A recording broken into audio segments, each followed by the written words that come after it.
Hannah, if you don't mind, I have what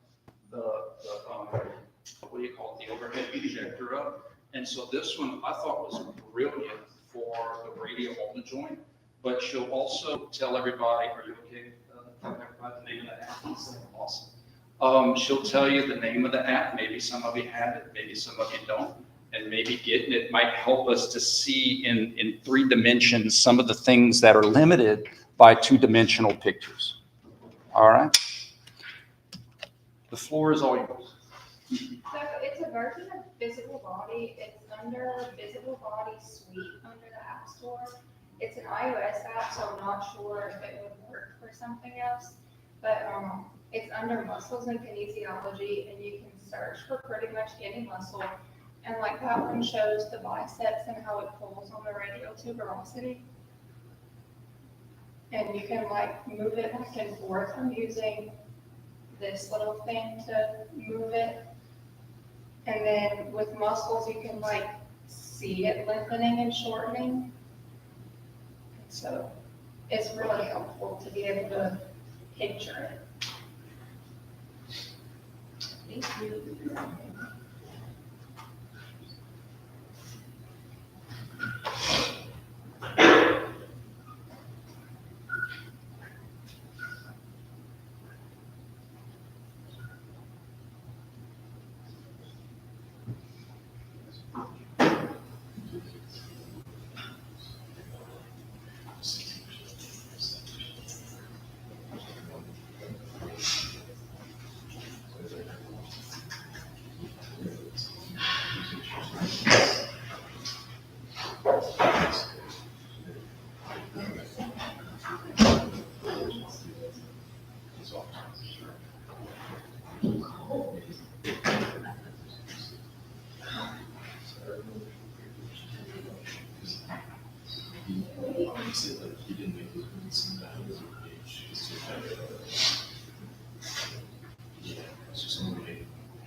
All right, you guys, let's do. I don't think I'm going to need to check this to get some questions.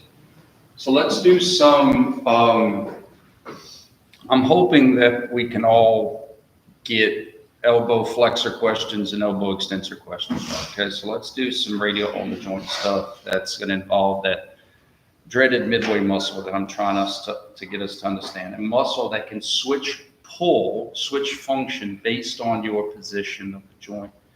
Okay, So as I said on class on Wednesday, from a anatomical position, which is fully supinated, to a midway position, which is semi-pronated, the brachioradialis is a pronation puller, okay? So in other words, it's going to be in the pronation group if you need pronators in that quadrant. So like something like this, I would need pronators, right? So it's one of those things where nothing changes. It's just you're asking yourself, can the brachioradialis be included in that group based off of the agonist in that position? Okay, so in this case, we know the brachioradialis is a pronator in quadrant 1. I need pronators in quadrant 1. Brachioradialis can help be an agonist. Does that make sense? The brachioradialis is a supinator in quadrant 2. If I need supinators, supination pullers in quadrant 2, brachioradialis can help. Wouldn't I need supinators? I'm in quadrant 2, brachioradialis is I can pull. Think of it like this. If you're doing curls and you need flexors, and you're going to have flexion pullers working concentrically during flexion, those muscles wouldn't work when you need extensors working concentrically. They're going to be off. So what I'm trying to say is that if the brachioradialis can pull in a direction of pronation to midway concentrically, it cannot work concentrically from midway. Like if I'm trying to pronate me in quadrant 1, it can't push me down. That's all I'm trying to say. So what I'm trying to avoid is our instinct to memorize and say, ooh, anything I see in quadrant 1, it's going to be a muscle. That's what I'm trying to avoid. No, if I need a pronator in quadrant 1, it's going to be a muscle. But if I need a supinator in quadrant 1, that muscle's like, dude, I can't push you into supination in quadrant 1. If it's a supination puller in quadrant 2, it cannot be a pronation pusher in quadrant 2. That's what I'm trying to get at. So if I'm pushing my hand down and I need pronators in quadrant 2, the brachioradialis is like, dude, I can't push you down. I can only pull you up. So once again, don't fall for the trap of, ooh, quadrant 2, it's an exercise. I'm going to say it in a different way. Brachioradialis is a pronator to midway. So therefore, it cannot be a supinator from midway. Different way of saying it. Brachioradialis can be a supinator in quadrant 2 to midway, so therefore it cannot be a pronator from midway. It can't pull and push. Okay? This might be weird, but I think now it should make a lot of sense. What if I was going to do a full range of motion? You know, let's say I'm in a clinic and I'm doing some rehab on my forearm. What if I do a full range of motion? I start here and I'm going to have supination through the entire range of motion. Pronation through the entire range of motion. I think to me this is a great example of why we don't assume. Most exercises that we do work the same muscles through a full range of motion, but not here, because gravity is trying to pronate me in this position and gravity is trying to supinate me in this position. So a full range of motion of supination would kind of be in quadrants and sections. Concentric, we're not even going to get to the muscles. Concentric, making me go up, concentric, eccentric, eccentric, concentric,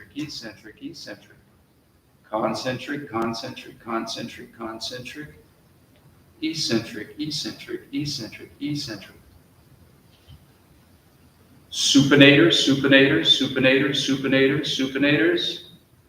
Pronators, pronators, pronators, pronators, pronators. Pronators, pronators, pronators, pronators, pronators. Supinators, supinators, supinators, supinators, supinators. You're going to have some all the time pronators and supinators. The all the time supinators, the supinator, and the biceps breakout. The all the time pronators, pronator teres, pronator quadratus. And then you have like this spine muscle. You know how a spy tries to play both sides? Or maybe more accurately, double spy. The brachioradialis can help the pronators if they are working in quadrant 1, and the brachioradialis can help the supinators if they're working in quadrant 2. But we don't assume. We just have to make sure that I need pronators here, I need supinators there. One of the reasons, the biggest reasons for these midway muscles is insurance. We're not going to injure, we're not going to dislocate or hurt our radial ulnar joint in a semi-prone position. It's going to be at the end of ranges of motion where we're going to have problems. Too much this, too much that, too much this, too much that. So having a muscle that can switch functions so that if I go too much here, that muscle can help. Or if I go too much there, that muscle can help. That's kind of cool. We kind of killed two birds with one stone, metaphorically speaking. We got one muscle that can aid in slowing down and preventing hypermobility in two different excessive directions of motion. So it's pronators working concentrically, supinators working. In this example specifically from here to there, pronators concentric, supinators eccentric. Supinators concentric, pronators eccentric. That's just in this exercise. Now, could I, and again, I think this is what's cool about those of you that are going to go on to therapy school, PT, OT, PA, med school, but I think even also personal training, understanding that, you know, there may be muscles that I think I might be working that I'm not. What if, knowing this, what if you did want to work my supinators and not have the brachioradialis help them? What if I just wanted to isolate the supinator and the biceps brachii? Well, what I would want to do is create supinators as an agonist from midway. Because what's happening is I have supinators working concentrically from midway, and my brachioradialis can't push me down. Here's another way to look at it. If the brachioradialis is a pronator in quadrant 1, that means concentrically I'm going to see pronation and eccentrically I'm going to see supination, and it's just the mirror opposite. It can't be a supinator in quadrant 1, meaning I can't use supinators concentric to see supination, and I can't see pronation eccentric and have that muscle do anything, because it can only pull, can't push. So if it can be a pronator in quadrant 1, it can't be a supinator in quadrant 1. And that includes all of those things that those muscles can do. A pronator can cause pronation through concentric. A pronator can allow supination through eccentric. So therefore, a pronator cannot cause supination through concentric, and it can't cause pronation either. It's just the mirror opposite. And the reason it does this is because the way it crosses the elbow and goes straight to this radial styloid right here, I lengthen it when I do this, and I lengthen it when I do that. I make it literally an oblique when I do this, and I make it an oblique when I do that. Let me try it with my finger. I'm going to use my finger to emphasize obliquity. In a semi-prone position, it's straight down or straight across.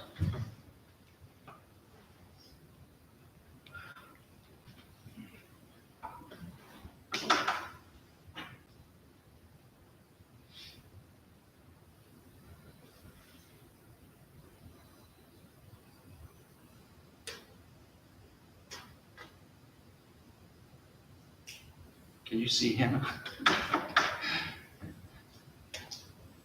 Everybody understand? I made it an oblique.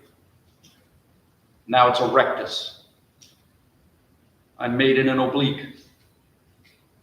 Now it's a rectus.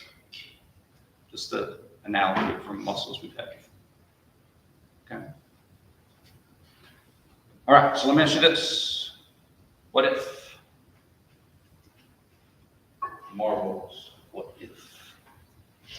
What if I did something like this? I can't do it. Yes, ma'am.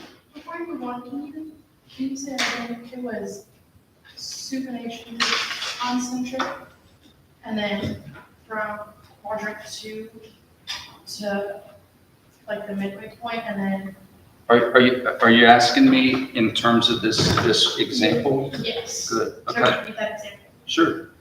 So I need pronators in quadrant 1 for this exercise. Okay. Lucky for me, my brachioradialis is like, hey, I can pull in that direction when I'm in this quadrant. Pronator teres, pronator quadratus, brachioradialis.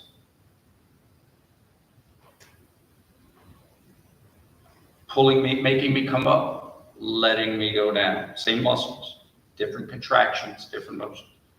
Pronators do concentric, pronators do eccentric. Pronators do concentric, pronators do eccentric. I tip it over to the other side. Well, now I don't need pronators because gravity's trying to pronate me. Now I need supinators. Supinators like, I can do this. Biceps brachii is like, I can do this. Brachioradialis is, I can do this. Now I have this, concentric, eccentric, concentric, eccentric.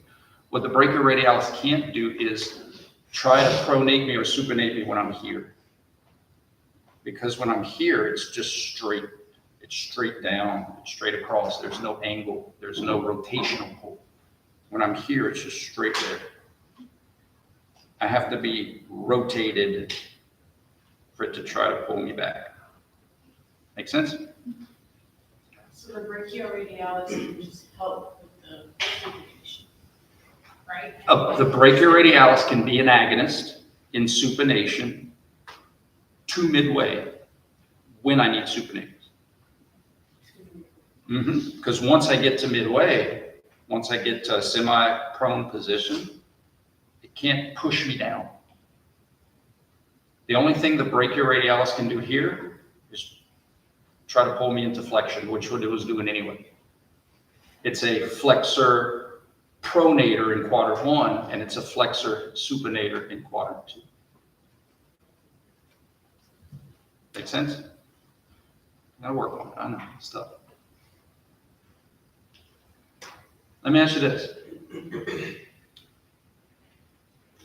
In terms of dumbbell curls, has anybody ever heard you emphasize different flexors when you have different radial ulnar joint positions? Like I'm emphasizing, let's see if I can pull up the screen. Yoink, yoink.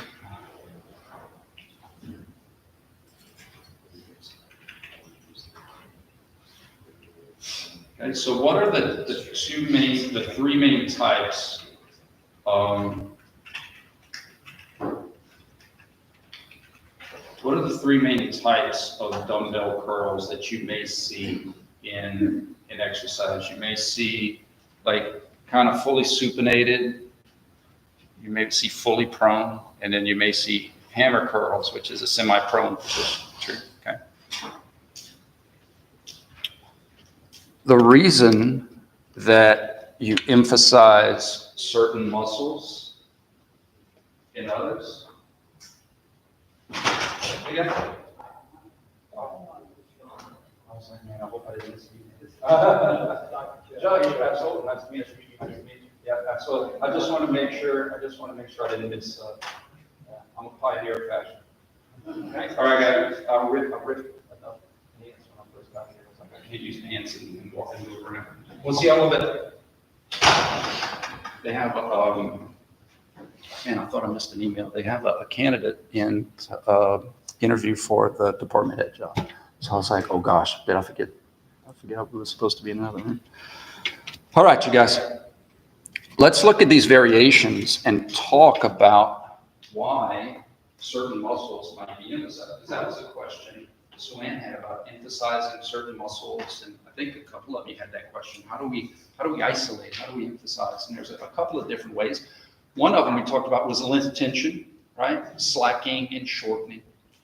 And then there's another way that's not so much of length tension, but more of I am neurologically, through neuroinnervation, right? You innervate a muscle more, you give it more electricity, it pulls more. A stim machine will show you that, right? You put some stim on you, you crank it up, your muscle contracts more. Sometimes muscles can be innervated or less, or contribute more or less because we choose to innervate them more or less. And this is an example.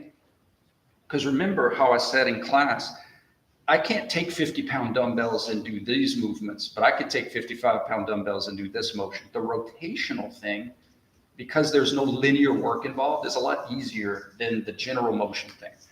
That's why we can have 2,000 pounds worth of children on a merry-go-round and still rotate it, because we're not literally lifting it up left, right, front, back. That's why strong men will do this illusion of pulling a truck, and it's like, that's really cool. Lift it up. You're just rotating the tires, right? Okay. So what I want you to consider is, when I am fully prone, we have 3 elbow flexors. True? Main ones: biceps brachii, brachioradialis, brachialis. When I'm fully prone, 2 of my 3 elbow flexors are also supinators in this position. True?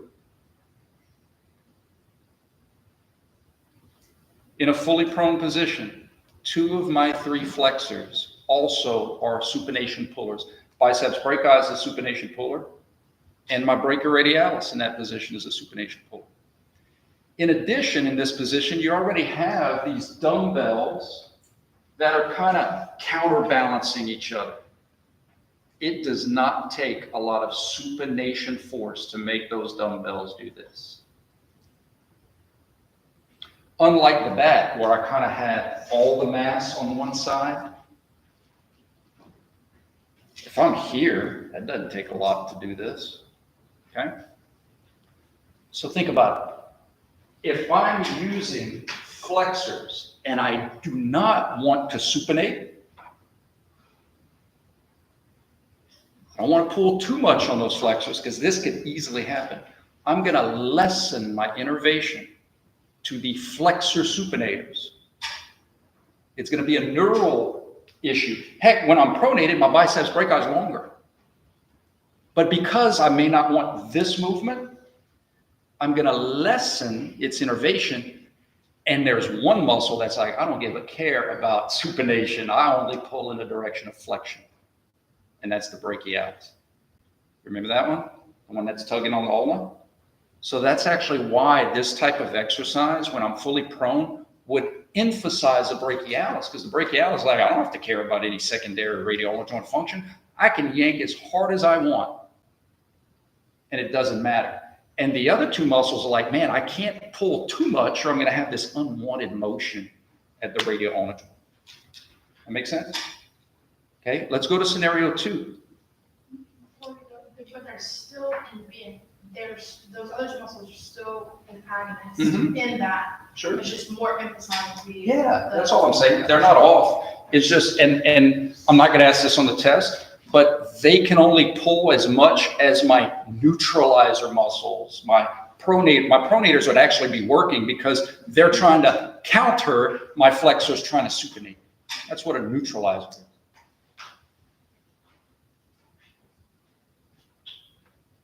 Canceling an unwanted secondary function or motion. Let's go to semi-prone.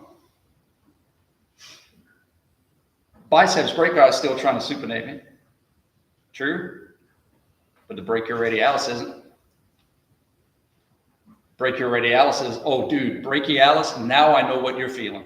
Brachialis, I'm loving life too. Brachialis, I can pull as much as I want and not have to worry about rolling, spinning out. So that's why hammer curls, it's not that it doesn't work the other muscles, you're right. It's just that it can emphasize more of the brachioradialis because the brachioradialis doesn't have to worry about this secondary unwanted function. Because it's attached to the ulna and that can't. Well, the brachioradialis is attached to the radius, but in a semi-prone position, it's not trying to pronate or supinate you. In other words, or another way of saying it, Olivia, because I think that's a great point to make. In a semi-prone position, it just assumes pull on the ulna because it's not trying to pronate or supinate you in a semi-prone position. So it's almost like the ulna and the brachioradialis share something in common, but the biceps brachii can still try to spin out. So that's why a hammer curl would emphasize a muscle like the brachioradialis. It's not that those others aren't working. It's just that your biceps brachii can only pull with as much force as the other muscles that are trying to neutralize you. If it goes further, you're doing this. And maybe you want to do that. But if you don't, if you want to maintain this position, you can only yank efficiently with the ones that are not trying to do radial ulnar joint stuff. So why do you think that a fully supinated curl can really, you know this. If you're doing curls in a fully supinated position, you really feel it at your biceps brachii. Because the biceps brachii is like, finally, I don't have to worry about creating unwanted radial ulnar joint motion. I can yank as much as I want. And it's not that it's longer. It's actually shorter. But neurally, we can put as much electricity to it as we want, and we don't have to worry about secondary radial ulnar joint function. In fact, our brachioradialis would actually have to lessen its contribution, right? Because it's a pronation pull. So that's why the traditional curls would emphasize the biceps brachii more, because it doesn't have to worry about brachioradialis function.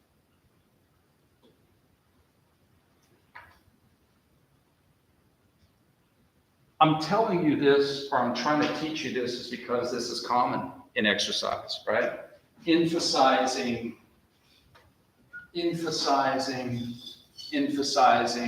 Let's see if I could pull up a hammer. There we go. You know. So again, it's not to say that for the hammer curl, you're not working the other muscles.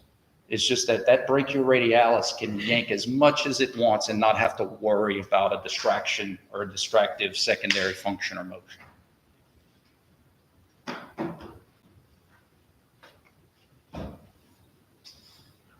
I'm not going to ask you this on the test, but this is just some FYI stuff I think you'd be interested. Doing curls with a barbell helps our neutralizers because now I don't have to necessarily have all the neutralizing because of muscles. I literally have the neutralizing because of the bar. In other words, the bar is preventing me from supinating. So I could use any and all to help because the bar won't allow me to do this. Make sense? Kind of cool.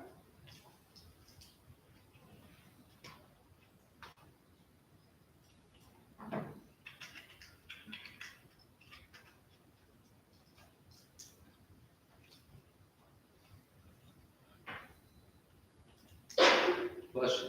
Let's take a look at.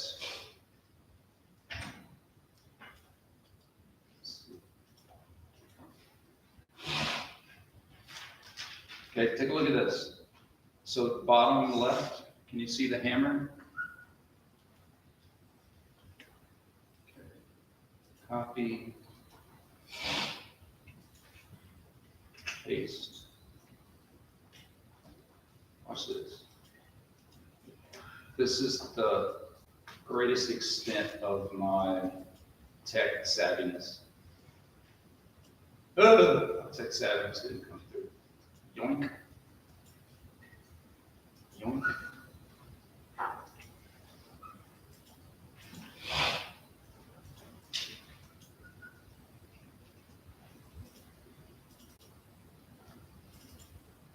All right. Doing this exercise, Is there any reason from a safety standpoint? Well, first of all, I said exercise. And in our world, we're going to assume, infer slow and controlled unless otherwise noted, the mosquito or right, you're trying to run as fast as you can. So in other words, I don't think he's going to be doing this hammer as fast as he can, right? There's a lot of moment. There's a lot of torque with the metal of that hammer being far away. Slow and controlled. So let's look at a full range of motion. His start position. The start position is going to be where we can literally see the hammer, and the finish position is going to be where it's blurred. Fair enough? Okay. Full range of motion. He's going to be using pronators to midway, concentrically. I have all the time, 24-hour. Think of it as full-time and part-time. I have full-time pronators, pronator teres, pronator quadratus, and then I have a part-time pronator. And in this case, the part-time pronator is on duty, concentrically working with the pronators to midway. Once I go past midway, I don't need pronators anymore. If I use pronators past midway, I would literally slam the hammer down into the ground. Gravity past midway is trying to pronate me. There you go. I need supinators. I have some full-time supinators, and then I have a part-time potential supinator. Who are the supinators? The supinator and the biceps brachii. And now that I'm in quadrant 2 and I need supinators, I could say, my part-time supinator can help, my brachioradialis. Eccentrically continuing that pronation. If I come back up, supinators to midway, concentrically, the supinator, biceps brachii, brachioradialis. If I go past midway, pronators, eccentrically, pronator teres, quadratus, brachioradialis. So brachioradialis would actually work in the entire range of motion, but it would switch groups. It would switch direction of pull because, once again, the way the brachioradialis crosses, all it's trying to do is pull up to here. There was a string on this back.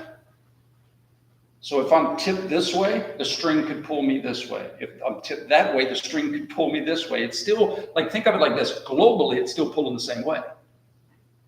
But locally, this rotation is different than that rotation. Globally, it's just trying to pull here.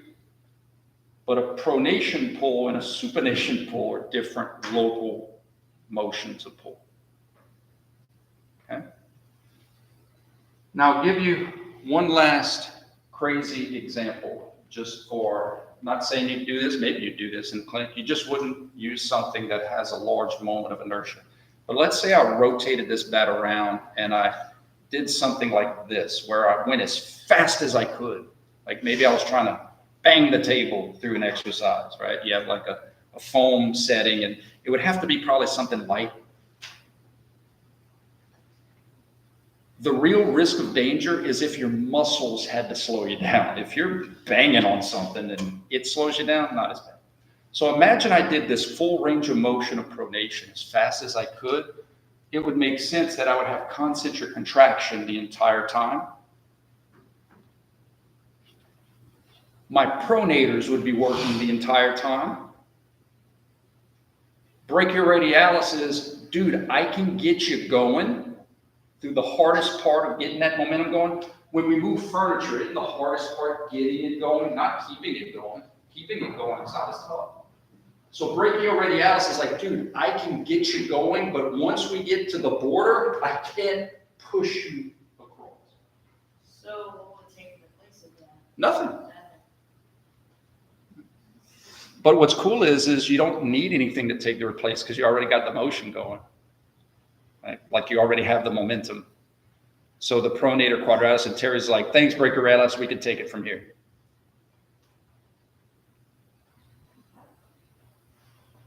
But you know what brachioradialis can do? I think this is kind of cool. And one of the reasons we don't need its help, because we may need its help on the other side. So imagine if I didn't slam it. What if I wanted to put on the brake? So in other words, I got it moving fast, and then all of a sudden I'm like, wouldn't I need supinators to put on the brake? Brachioradialis is like, you see why I turned off over here? Because you may have needed me over there.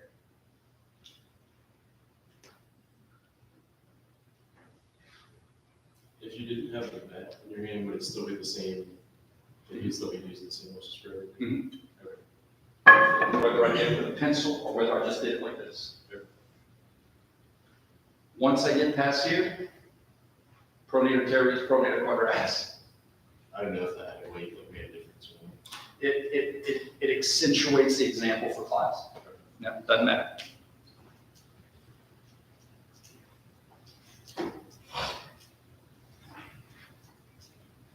That's it.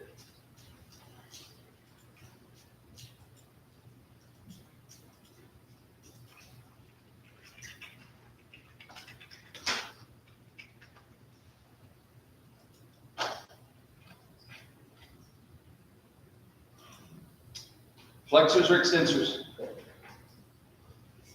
Good. Who are they? Triceps, brachii, and cones. Okay. I go down, I see flexion. Extensors do flexion how? Eccentric. Coming up, I see extension. Extensors do extension how?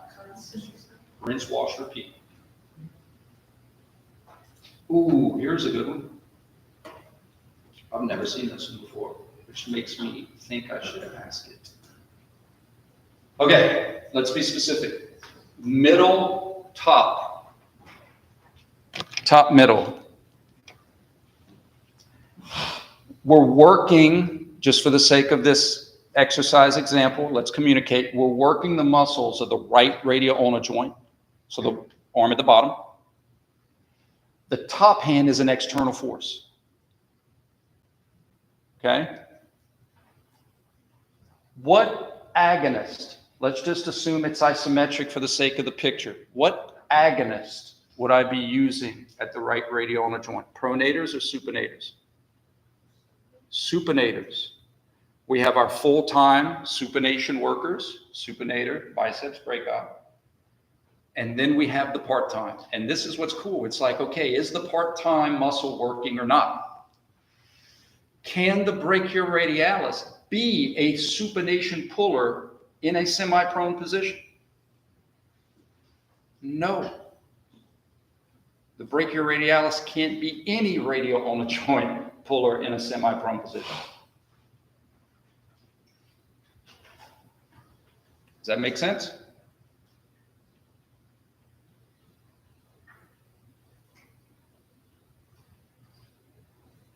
Can you walk through one of these? What's that? Can you walk through one of these? Sure. If he's supplying a force this way, he's supplying an external force with that top hand in a direction of pronation. So to prevent that, if this is an isometric exercise, I would need supinators to keep it here. Yep. Who are my all-the-time supinators? My full-time supinators, the supinator, biceps, brachii. Then I have a decision to make. I have a part-time supinator. Can the brachioradialis help his buddies in this position? And the answer is no, because the brachioradialis cannot pull down. It can't pull me into supination concentrically from midway. It can only pull to midway.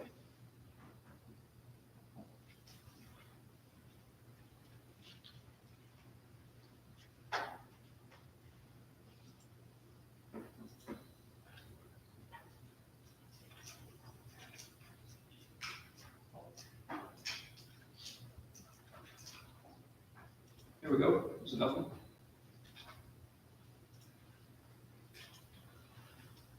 Yoink. Very good, very good. Let's go 2 to 1. Let's go 2 to 1. Full range of motion, slow and control. Let me know what you come up with.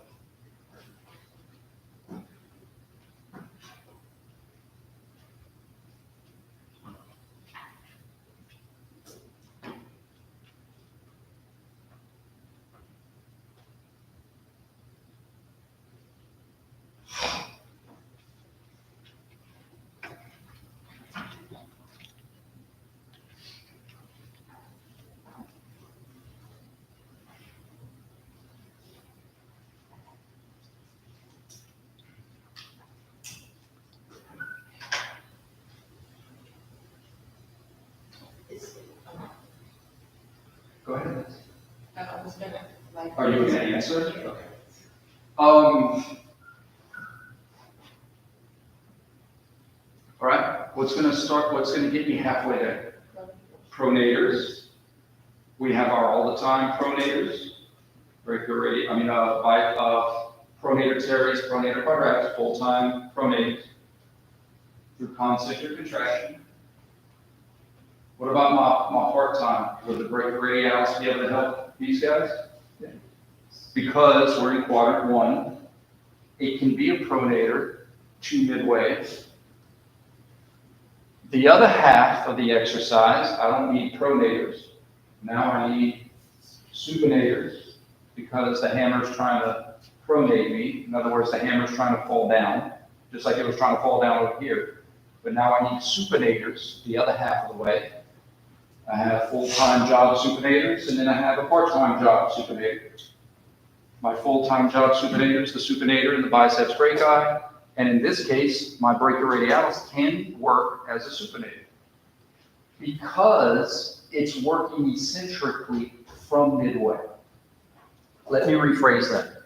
The brachioradialis can work concentrically as a pronator or a supinator to midway, and therefore it can work eccentrically from midway. That's like saying I can work concentrically in a flexion and eccentrically in extension for my curls. It's the same concept. It can do concentric work to a semi-prone position, and it can do eccentric work from a semi-prone position, just like any other muscle. So this full range of motion does not work the same muscles. Half of it's going to be the pronators, the other half is going to be the supinators. And then when I go back, the first half is going to be the supinators, and the next half is going to be the pronators. How would we get a traditional full range of motion? This is for you clinicians out there. How would we get a full range of motion? We would have to provide a consistent external force. So in other words,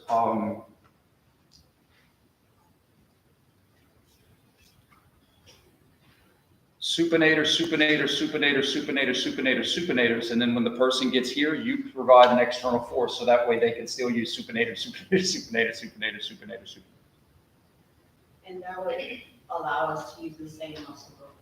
Yes, except for the brachioradialis. Because the brachioradialis, in this example, would be able to say, hey, I can help you, and then I can't, because I can't push you across. So your full-time supinators could work the whole range of motion, but your part-time supinator can only work half of it. Make sense? What'd y'all think of that app? Oh, gosh, Campbell. I'm glad that wasn't on video. What'd y'all think of that? Did anybody hear about that or have one that they use? Or, like I just say, be careful. Some apps don't do function right. In fact, Miriam last semester said, what do you think about this app? And it was showing the sternocleidomastoid muscles. And like y'all are going to be able to understand right away. They highlighted them for flexion.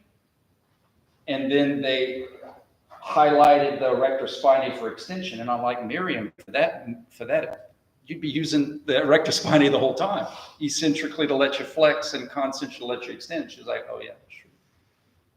They were falsely saying you would need these to do this. Maybe, but not when you're standing up. So just be careful of those kind of apps that are gonna do exactly what I'm trying to teach you not to. This motion, these muscles.